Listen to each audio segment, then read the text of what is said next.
Hello, I'm Marcia Cavanaugh. Thanks so much for joining us. Well, according to the New Orleans police chief, violent crimes are falling except for homicides. We'll look tonight at a tense week in which confidence is falling too, as legal authorities and city officials try to grapple with crimes, including many targeted at young people. Not falling is the temperature. Our Future Watch segment examines the implications of what might be a hotter than usual year. In Baton Rouge, the heat is on as the legislature and a federal judge face off on a mandate to redesign the Congressional district. And in coastal Louisiana, residents are still struggling to recover from Hurricane Ida. Joining us to discuss these stories are tonight's Informed Sources, Errol Laborde, producer of Informed Sources, Roby Chavez, community correspondent for PBS NewsHour, Don Ostrom, Channel 12's Future Watch reporter, and Mike Pearlstein, investigative reporter, WWL-TV, Channel 4. And we're going to stay with Mike right now and regarding crime and the NOPD and, what's to be done, what's being said. Well, it's hard to know where to start this discussion. There are so many things going on, despite Chief Sean Ferguson's report to the council that some crimes are trending down. That's true of shootings, but the homicide rate so far this year is up almost 50% over last year, which was a bad year already. And so, what's the trade-off there? More people are successful in hitting their target and killing them when your homicides are up 50%. It's an alarming statistic, and it puts us squarely in the top 5, probably number 1 per capita in the nation in homicides, where we've been so many times before. Probably the biggest and best indicator was the recent poll on citizen satisfaction with the police department at a more than decade low of 33%. Checked anything that was satisfactory, and that is a very low ebb. You hear it on the street, you can feel it. People afraid to go out in certain neighborhoods. I mean, just look at random shootings, or maybe not so random. The police have no answers to the shootings on the interstate. Right. 12 this year, more than 30 over the past 3 years, almost all unsolved in the last couple, 2 in one night, with people injured, had to go to the hospital. All of these things have people very, very much on edge. Now, there are a couple things that have been done by the police department over the last few weeks. One is to put officers on 12-hour shifts to expand manpower, but that's just covering up yet another deep crisis, which is the troop strength of the NOPD, under 1,000 officers effectively on the street. That is a modern low over the past more than 50 years. And that is another thing that there is no easy solution to that. The academy class and the pace of hiring and recruitment, it can only go so fast, and it is not as fast as people are leaving the department. The police chief appeared before council, the Criminal Justice Committee this week, and appeared before one of the council at large member, Morrell, has called for the police chief's resignation. He's so displeased. So, how does the chief respond to this? And did he present a plan? Crime-fighting plan? Well, and that is one of the things that I think has some folks, including J.P. Morrell on the council, among others, basically giving the chief a no-confidence vote. We've seen a petition calling for the National Guard. That was repeated by Councilmember Oliver Thomas, who's normally been aligned with the administration. That's a pretty strong and bold statement. It's not going to happen. A, the mayor's not going to ask for it, and B, the governor's not going to provide, the National Guard. That would almost be like putting a close sign on your tourism industry that your city is occupied by the National Guard. Now, we are getting a little bit of help from the state police. Once again, Operation Golden Eagle, which we had last summer with the NOPD supplemented by some state troopers. That was at least a modest success last summer. We'll see if that can be repeated. But once again, that is just a drop in the bucket of what this city is facing. And once again, the chief is very limited because of the manpower shortage. We don't have task forces. That would normally be the units within each individual district to kind of attack hotspots or come up with, some sort of plan or program, whether it be, by bus operations. They don't have the manpower. They can't answer calls for service, especially the low priority calls can go waiting for hours, even days before people get a response from a police officer. Yeah, I was going to ask you about that. Is response time improved at all, with these 12-hour shifts? Okay, it's a little early to tell. Now, presumably, more officers, overlapping on those 12 hours would help. But for example, in the 7th District, which is, woefully undermanned for its geographic size, we just keep hearing the same issues that they call the police and you might get a call back the next day. If it's not a Code 3 hot call, a burglary or something like that, you may not have the police show up at all. And it's a never-ending frustration by citizens, and they are voicing that now. We saw the recent poll at a 12-year low in confidence in the police department. I mean, that speaks volumes.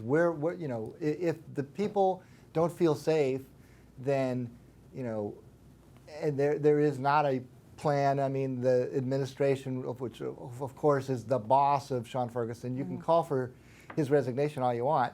He answers to LaToya Cantrell, who has given him a vote of confidence, yet neither, and I think people are searching for either a plan from the administration, the mayor, or the police chief, and not really hearing a lot of, detailed, novel ideas. Errol, did you have something that you wanted to say? Well, actually, a couple of things. One, Mike, the decline in police is nationwide.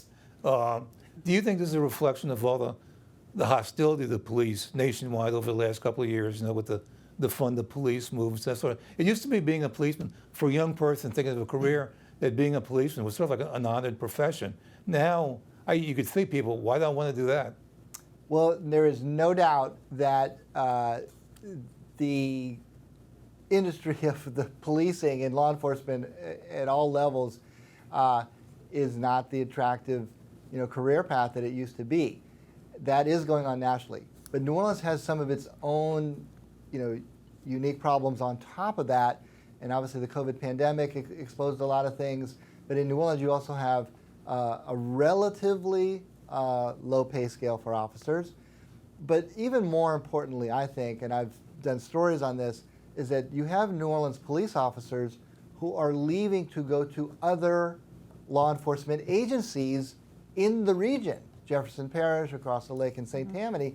So it's not like they're bailing on policing, they're just bailing on the NOPD. And there have been many reasons cited, one being the consent decree, how it has hampered police ability to do their job, kind of a no chase policy, even a search or frisk, has all kinds of extra layers because of the consent decree that has officers frustrated and leaving the department, but not leaving law enforcement. All right, Mike, thanks a lot. We're going to have to move on. Let's move on over to Roby right now, because you did a piece for PBS NewsHour taking a look at shootings and killings involving young people in the city of New Orleans.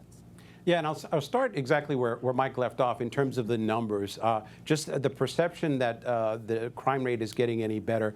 People are just not feeling that, especially among young people. I just got some late information from the Metropolitan Crime Commission. So last week, we all know there were 12 homicides in the city. This week, there were 17 to date. We still have the weekend to go ahead. Homicides from 2019, we had 54 that year, and we're already at the number 135. And as Mike said, that's about 150% increase. And so we did want to see what the impact of this gun violence is having on kids, especially because many of them are victims in this crime. And we just have to go back to a couple of weeks when we saw at Morris Jeff Community School where there was a shooting and it involved a grandmother was killed, an 80-year-old woman was killed as she was attending a graduation at Xavier University with lots of police. The mayor was there, the superintendent of education was there, but still this gun violence found its way there. And one of the family members says, "You've ruined my son's life. You've ruined my family's life." And so this is kind of the intergenerational trauma that we're seeing from some of this violence. And so kids that are graduating, they're not excited that they have graduated with honors and good GPAs, and some of them are getting scholarships. They're excited that they have survived all of the crime in this city. That is just so sad, that young people should live in such fear. And what you reported on was that so many young people are indeed victims, but they're also perpetrators too.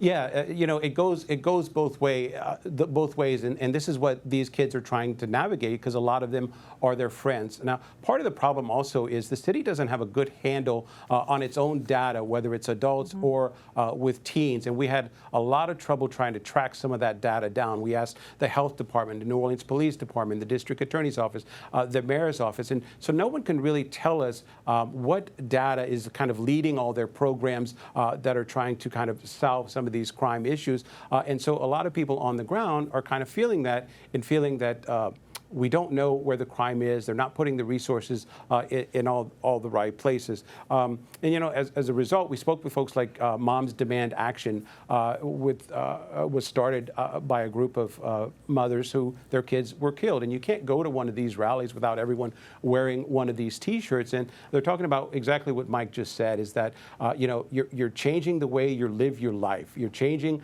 what parts of the city you visit, what times that you go out. And so this kind of overall feeling of what is happening out there. And I think one of the bigger issues out there is that it continues to happen. And so generation after generation, there's this trauma that is building among these young people and their families that they're just at a breaking point. And the city has the Office of Gun Violence Prevention. Is that the name of it? I mean, what is it doing? Is it demonstrating any kind of success? Yeah, and so, there's been a lot of criticism of this office. It's only a year. The mayor started it. The mayor put out a crime reduction plan that she said to reduce crime in the next 50 years. Sadly, a lot of these kids feel like they're not going to live to see that happen. And so there's a lot of criticism in terms of whether or not that funding is well spent, because they can't point to exactly what they're doing. We did ask the Office of Crime, Violence, and Prevention, like, how many lives are they actually touching? They might have 3 or 4 programs that they're doing throughout the city, but less than 300 kids that they're touching. And so a lot of folks are asking for the results. They also wonder just whether or not how much of that money is coming and diverting from other programs that have worked. So is anything being done to collect that data that you referred to? Yeah, that so could perhaps with strategizing, help with strategizing? Yeah, and again, it's coming from an outside agency. As most of us in the city know, the Metropolitan Crime Commission is a nonprofit that collects some of this data on shootings and homicides. But there is a Crime Prevention Institute that is now at Tulane. We're expecting at the beginning of the year, they're working with the Office of Crime, Violence, and Prevention to collect some of this data. And the reason that's important is because what they're doing is they're going on the ground and they're identifying some of the issues that are really kind of causing these problems to linger and to grow. We have big systemic issues here, and what we hear from folks like the coach at Edakar, Bryce Brown, he tells us that he has to stay in contact with his kids via text. Sometimes he'll deliver food to them at night just so they don't have to go outside because they need food, they're hungry. He says that he brings them the food because their other option would be to go out and try to find change in a cup holder just to get a Whopper to feed themselves, or a lot of them are raising their younger siblings to feed those kids. And so taking care of those systemic issues, hopefully that data can help us, everything from affordable housing to poverty to just food insecurity. And if I could just interject one important point, you raised that term trauma, and you talk to any child psychologist, that is the single biggest factor in delinquency. And children sort of losing their moral compass is to be hit by trauma at an early age. And certainly we know in this community, as you said, we have generations upon generations of that. Big problem. Okay, thanks a lot, Mike. Let's go, and Robbie, of course. Dawn, over to you right now. Everybody knows it's hot. Oh, is it hot? And we're not even officially into summer yet. Summer starts next week. We're not alone in the heat, if that makes anybody feel any better. There are more than 65 million Americans facing heat advisories or heat warnings this upcoming weekend. There are 140 cities in the United States that could set new heat records. So there's definitely a heat wave setting in over most of the nation. We have not hit the record for June yet in the city of New Orleans. That record was set in 2009, we reached 101 degrees official temperature on June 24th.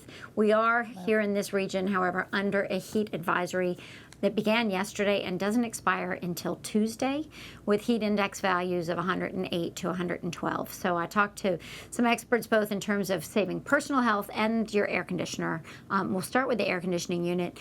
And all AC experts will say is you can't expect it to cool any cooler than 20 degrees cooler than what's currently outside, even the best system. So if we're hitting that 101 and your system's running well means it's going to be 81 inside your house. So if you're expecting to be cold and need a sweatshirt inside, it's not going to happen, and that doesn't mean you're having an issue. They do say keep it at about 75 to 78 and don't do the warm it up when you're not there. Try to cool it down, make it run, leave it consistent, and get used to being a little warmer than you might want to be. Turn that fan onto on instead of auto so it's circulating the air all the time. Make sure you're cleaning your filters regularly. Make sure the unit itself is cleaned down kind of regularly. Keep your shades closed. And if there are rooms in your house that you're not using for an extended period of time, go ahead and close off the air vents in those rooms and close the doors to those rooms to let the airflow go to the rest of the house instead.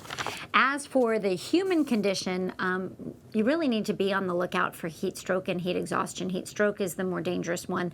The symptoms of heat exhaustion would be heavy sweating, weakness, having cold, pale, damp skin, and a weak pulse. In that case, you want to move to cooler air, lie down, maybe use cool cloths. Heat stroke is when your body temperature is going to go up over 103 degrees and you could lose consciousness. At that point, obviously, you'd want to call 911. You don't want to take on any liquids at that point.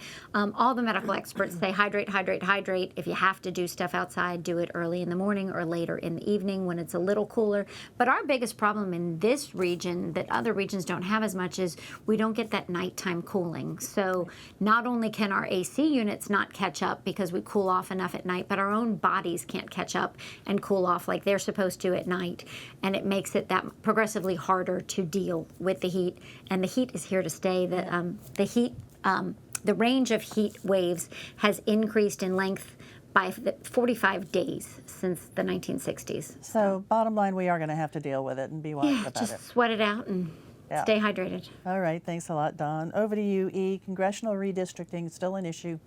It is, and if you remember going into the legislative session, what a lot of people were wanting was to have at least 2 districts with a black majority. The argument being that the population of the state is 1/3 black, there are 6 districts, and so it seemed to make sense mathematically. The legislature didn't give that. They kept the same situation where we have 5 white majority districts and 1 black district. That went to the court, and the judge, a judge by the name of Shelley Dick out of Baton Rouge, who's the senior federal court judge, says, no, you got to have 2 black majority districts. Just for perspective, because Shelley Dick is a very important person in all this, as a district judge in Baton Rouge would be, because that's the seat of government. She is white, but she was appointed by Barack Obama. But she's been pretty strict about this, and she ordered the legislature to come up with a plan by Monday. Some legislators went before her again, hey, look, can you give us more time? Can you give us to June 30th? And she says, no, okay, and for all kind of reasons. It looks like what's going to surface out of this is that the 2 key districts that might be affected, one is the 6th district. That's the area roughly encompassing the Baton Rouge area, and Garrett Graves is the Congress member. Probably some of those wards and precincts will be moved around, and what will be affected the most will be the 5th district, which is on the top of the state toward the Monroe area, and that's the district which is really being targeted to be the new black majority district. The current representative is... Is that Julia Letlow? Yeah, Julia Letlow. If you're caught, that was the tragic story where her husband went with was elected and died, and she ran for that seat. And so probably that will be the new black majority district. But they need to come up with a plan by Monday, and the judge says, if you don't come up with a plan, then I'm going to do it. So and how Errol, likely will they come up with a plan, the legislature? They haven't been able to do it. Well, no, they do. They have those plans there. I mean, they've been working on plans for a long time, including that plan that I But to just agree mentioned. to it. Yeah, it's just a question of them all getting together and Yeah. agreeing to it. Okay, well, we'll see. Thanks a lot, E. All righty, let's go on back over to Mike right now. Orleans Justice Center in the news. How so? Yeah, talk about the new sheriff under sort of a trial by crisis. Within 3 days, there was a terrible knife fight in which one inmate was killed. 2 days later, a suicide of an inmate. And there were, at least initially, very sketchy accounts from the sheriff's office about what happened there. Newly elected Sheriff Susan Hudson initially claimed that it was unsafe conditions and a shortage of deputies. She kind of pulled back on that language and ultimately went before the council to explain that. But in the interim, she just got pushback from almost every other quarter of the criminal justice system. The judges said they were shocked at the late Sunday night announcement that that no deputies Right. in the court meant closing court and everything that had been scheduled, including trials. The agency that would be, I guess, most closely aligned with Susan Hudson and some of her progressive policies would be the Public Defender's Office. They expressed shock and dismay that court was going to be closed, and as a result, she ended up saying, okay, well, we just needed to have a head count of deputies and return some of them to the criminal court the next day. Tuesday, court was back open, which kind of makes you wonder, 6 weeks into the job, you don't have a head count on your number of deputies, led to just a whole host of questions. She went before the council. They seemed like still unsatisfied with both the answers and whatever handle she's trying to get on that office. She did inherit a lot of very, very serious problems, all the way from the shortage of deputies, which she noted. That's a real thing. And yeah. it is a real thing in the low pay and people leaving that job, the turnover on that job. But some basic things like the metal detectors that don't work. That fight on the previous Friday, which involved not one but two knives among 4 inmates, that got into that jail some way, and the metal detectors not working could be a source of that, which she was quick to point out as well. So clearly a little bit of the curtain was pulled back on some of the problems that she's facing, but now she is the one in charge and responsible for correcting those problems. And if she adheres to her campaign promises, being transparent about it, which I think the council was a little underwhelmed at the information they were getting. What does she plan to do about the labor shortage? Well, that's, once again, almost like the police department. What can you do if people don't want those jobs at low pay? You're in a pickle, really. You can't just magically make deputies, appear. So she did try, shifting some things around, and so she's getting a handle on, maybe some redeployment. But there are other remedies that she's, I guess, very reluctant to take, which are things like when there's no deputy on a tier, they have this style that they call direct supervision, where when inmates are in a common area, there is supposed to be a deputy present on that floor among the inmates. Well, there's not enough deputies to do that. Mike, I wonder if there's a... The solution is a lockdown, and she's reluctant to do lockdowns Right. as a solution. Okay, well, we'll have to see. E, we're going to have to jump on over to Roby right now. We have to move over to the other section. Thanks a lot, Mike. Okay, and Roby, you wanted to touch on what's happening in South Louisiana, Terrebonne, Lafourche, after Ida. I mean, people are still in dire straits down there. Yeah, they are, and there's a lot of worry heading into this hurricane season that we're already in. The last 2 years, we've had back-to-back Category 4 very destructive storms, and people are still trying to recover from that. Ida hit the coastal region of Louisiana, Lafourche, Terrebonne, and those areas very hard, and they're still trying to recover. Now, as hurricane season started, there are some 8,000 people living in either campers provided by the state or trailers provided by FEMA. And so they're going to have to ride out this hurricane season in these campers, basically. And so, it has caused a problem for them because many of them don't feel very safe, even through a thunderstorm. And it's just really bad living conditions for them. We met a family of 7. They were divided in 3 different campers. These campers are not very large, so they can't fill it up with groceries. They had their freezers and refrigerators outside. They had to do their laundry on the clothesline, and there were sewer systems that were kind of above ground that kids were playing in, and it was leaking. So it continues to be a problem for folks, and there's big concern about exactly what's going to happen this hurricane season. Many of the officials are worried about evacuations because it's predicted that this is going to be another above normal hurricane season with some of these strong storms hitting the coast possibly. And what are they going to do with all these folks that are in trailers? And so you have 8,000 people in trailers in Lafourche Parish. They expect the number that they would normally evacuate to double.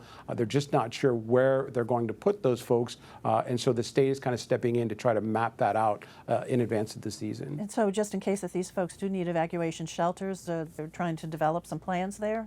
Yeah, so the normal shelters would just normally would just fill up, and so they're going to have to figure out further and further outside of that area where folks go. And I know, like in Lafourche Parish last year, one of the shelters was damaged by the hurricane. So in the middle of the storm, they had to evacuate every 300 or 400 people that were in that shelter. Now, we did talk to FEMA about exactly what's going on. 1,000 people who applied, nearly a third of the people who applied for trailers are still waiting. So there are people who are still living with their families. We understand some 200 people still living in hotels. And so it's just not a stable housing situation down there. FEMA says it's their job to kind of just stabilize them for the moment. But clearly advocates and people who live down there say despite the, the amount of money that has been spent, $1.2 billion, some $700 million on housing, that money is not getting to the right people in the right places and leaving them very vulnerable. Yeah, and here we go in another hurricane season, so feel for them. Okay, thanks a lot, Robbie. It's time for other stories, guys. We've got to make it real quick. E, first to you. Well, whatever's resolved about the congressional races, July 20th is the qualifying date. The big thing, though, is notice the crepe myrtles around town. They're absolutely beautiful, just bright. The trees bursting with color. Yeah. It's a great thing to see. All right, because the rain's not knocking them away. Yeah. All right, Don, real quick to you. Convention business is coming back to pre-pandemic levels. It really kicks back up again with Essence Festival July 1st to 3rd. All right, Mike? Hey, it may look like a lull in the sports calendar with training camp for the Saints hasn't started, but there's a major event, the NBA draft, in which the Pelicans have the number 8 pick and a lot of assets, tradable, players. Anything can happen on draft night with the Pelicans. All righty, Robbie? Keeping an eye on this emerging insurance crisis. Nearly 100,000 people will lose their policy by July. Some people's premiums go up as much as 50%. Let's see if there are some solutions. It is a real big problem. Thanks a lot, guys, for joining us. Thank you all for joining us, too, and we'll see you again next week for Informed Sources. Have a good evening.